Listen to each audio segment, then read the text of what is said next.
Everyday blessing, berkat setiap hari.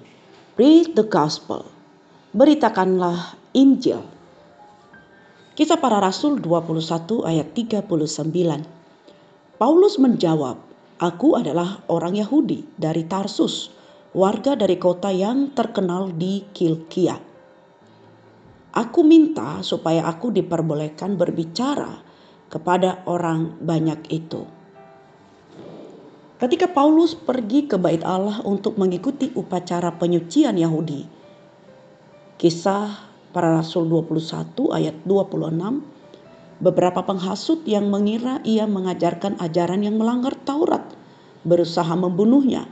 Di ayat 31, para prajurit Romawi segera turun tangan dan menangkap Paulus, mengikatnya dan membawanya keluar dari area Bait Allah sementara massa berteriak, "Enyahkanlah dia," di ayat 36.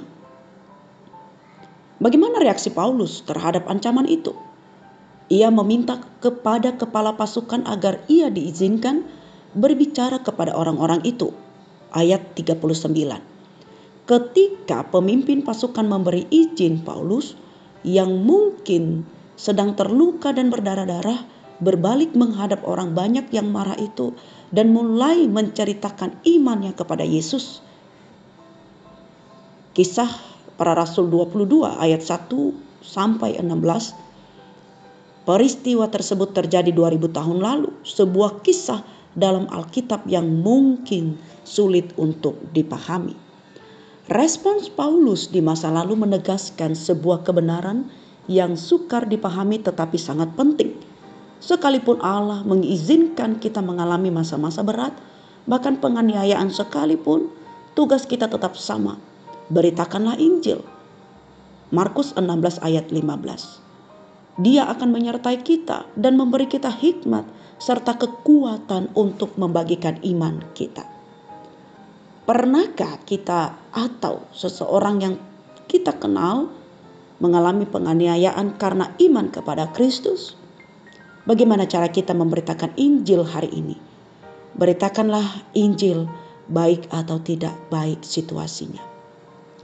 Sekalipun alami penderitaan dalam memberitakan Injil, kabar keselamatan itu, tetaplah beritakan Injil melalui kesaksian hidup kita, yaitu melalui pikiran, perkataan, dan perbuatan kita yang mencerminkan karakter Kristus. Galatia 5 ayat 22 dan 23.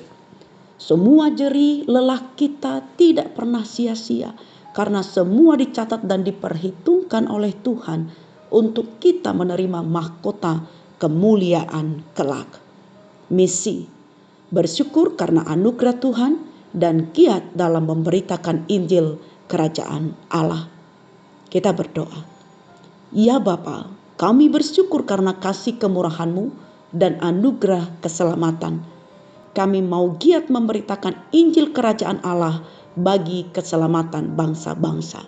Dalam nama Tuhan Yesus kami berdoa. Amin.